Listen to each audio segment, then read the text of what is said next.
Será que Espanha daria o mesmo interesse ao mar do que deu Portugal? Ou Espanha ia querer talvez ir para a França, arrumar guerra com a França, que viviam arrumando também? E aí, olha só, então, cara, mudou minha ideia sobre o povo português. Cara. E muito possivelmente a gente não estaria aqui hoje também. Total. Porque tudo mudaria. A gente poderia ter mudado para melhor. Efeito borboleta, né? Efeito borboleta. Uma guerra, uma batalha que fosse perdida, cara, mudaria todo o mapa geopolítico de hoje. Cara. Poderia ter mudado para melhor, quem sabe? A gente não sabe, a gente mas até a gente é o que é. A Holanda se engraçou aqui várias vezes, né? Poderia ter se expandido mais. E tomaram pau da gente aqui, né? Tomaram mesmo. Na Batalha dos Guararapes, eles vieram com um número muito maior. Ah, é?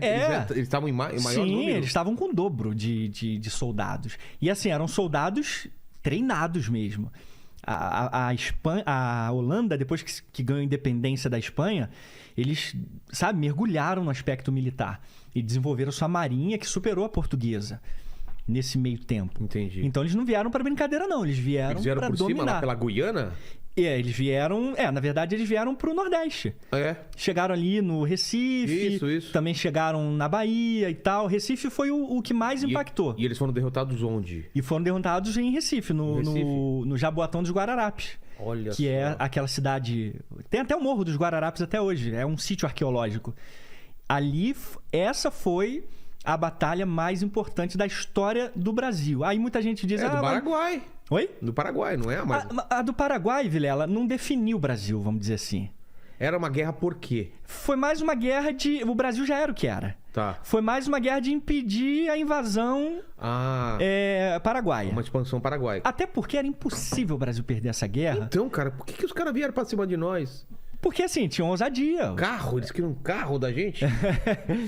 Solano Lopes, cara. Aquelas coisas meio louco, né? Um cara louco que quer... Que queria poder. E onde é que ele ia arrumar poder? Ele veio pra cima da onde? Ele começou invadindo a Argentina. Ah, é? Se eu não me engano, foi a Argentina ou Uruguai. Um dos dois, ele já começou ali arrumando treta. Aí já houve... Conseguiu. Ele tomou algumas cidades. Então por isso, ele foi se animando, né? Isso. Aí ele foi pro Mato Grosso, invadiu o Mato Grosso. E aí Dom Pedro... não vai rolar. A gente tem que se aliar e expulsar Solano Lopes e acabar com essa guerra. Nem que a gente tenha que acabar com os paraguaios. E, dito e feito. E foi isso? Se aliaram. Foram 300 mil paraguaios mortos. Cara... o Paraguai entrou em colapso e, infelizmente, é o que é hoje ainda. Um país atrasado. Por uma besteira de um cara... A população de homens... Mas é verdade isso que falam que o Paraguai... tinha uma qualidade de vida maior, que eram muito mais bem educados, que não sei o que era uma potência. Não, assim, militarmente Paraguai se tornou forte demais. Economicamente, não, né? Não tinha tem saída pra mar, né? Exatamente. É isso que ele tava buscando, será? Ele tava buscando o controle, porque de certa forma ele tava isolado. Então ele queria controlar de certa forma e afetar sua própria economia pro bem. E ele via que não tinha como competir com o Brasil, Argentina e Uruguai. Então ele meio que forçou a sua entrada nisso aí. Pra tentar uma saída pro mar aqui Isso aí, exatamente. E foi Plata e tal, né? Mas foi uma guerra demorada? Levou 5 anos. 5 anos. A guerra do Paraguai foi longa. E 300 mil mil paraguaios mortos. Assim, isso teve um impacto demográfico muito grande, porque muitos homens paraguaios morreram. Exato. Todos, basicamente. Morreram mulheres também, nos efeitos colaterais, mas os soldados paraguaios... Você imagina, 300 mil para o Paraguai, que é pequenininho naquela época. Então, sim, o país colapsou. Isso aí não existe dúvidas. Duque de Caxias tem algumas referências que o Duque de Caxias nem queria continuar a guerra. Ele queria parar, já tinha o suficiente. Mas, assim, Dom Pedro II estava tão com sangue nos olhos desse cara, desse Solano Lopes, que ele não ia parar enquanto não matasse esse cara. Enquanto não pegasse ele. E aí rolou o que rolou. Então a guerra se estendeu um pouco mais, mas a responsabilidade foi paraguaia. Entendi. Muita gente coloca culpa, a Inglaterra fomentou e tal. Aquele velho complexo de vira-lata. Infelizmente, muita gente gosta de culpar, colocar nos outros os nossos problemas. Nós somos o que somos hoje, ruim nisso ou ruim naquilo, porque fulano fez isso ou fez aquilo. Mas existem países que foram dizimados. Se você pegar Tailândia não, Singapura, se você pegar a própria Alemanha, Sabe? Países se reergueram das cinzas. Japão, então, 2 bombas nucleares. Ótimo exemplo. Rendição e tudo mais. Ótimo exemplo. Então, para bem ou para mal, vai ter um efeito para sempre para aquela nação. Né? Isso. Mas a gente é o que é e dá para fazer melhor. Tudo depende da própria população querer fazer. Então, rolou, sabe, um impacto demográfico pesado para o Paraguai.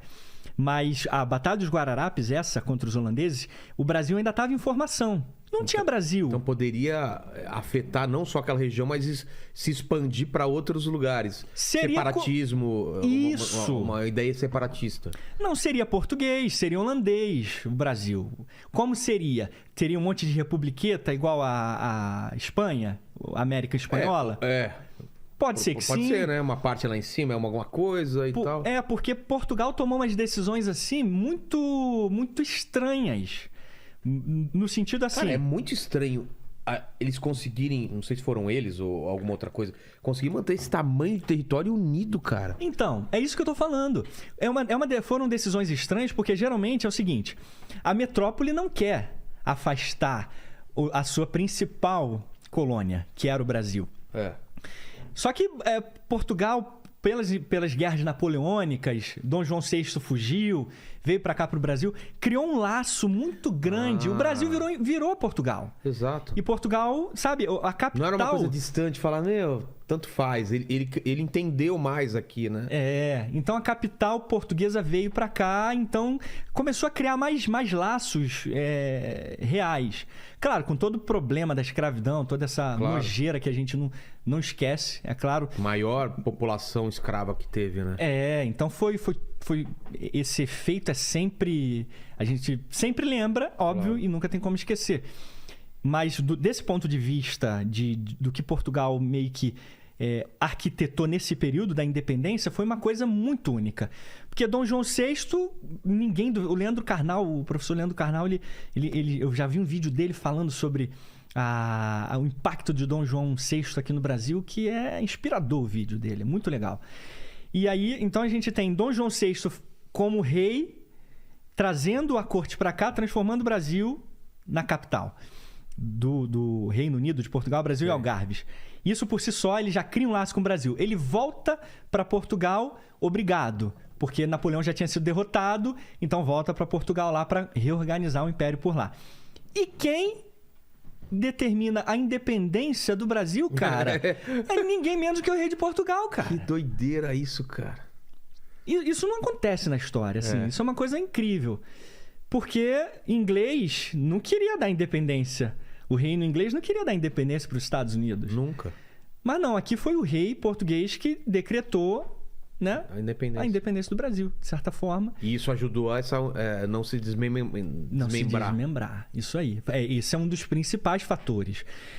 Houve também batalhas da independência em algumas áreas, no Nordeste, mas foram escaramuças, assim, não foram batalhas grandiosas, sanguinolentas como na independência americana, por exemplo. Foi tudo muito pontual e, de maneira geral, mais diplomático. A gente nunca perdeu o território, só ganhou ou perdeu? Ganhou o Acre. Né? Mas não perdeu nada. Não. Não tinha uma parte. O Uruguai. Sim. O Uruguai foi cedido depois. Por quê? Foi uma questão mesmo diplomática. Estava se gastando muito para se manter o controle do Paraguai pelo Império. Já estava havendo discussões aqui para não se manter, não valia a pena. Os gastos eram muito grandes. A moral de Dom Pedro já estava baixa com essas guerras no Plata. Então, a gente perdeu um churrascão aí, o que eles chamam, a parrillada aí deles, pô. E aí a gente não ia ter perdido a Copa de 50, olha só. Exatamente.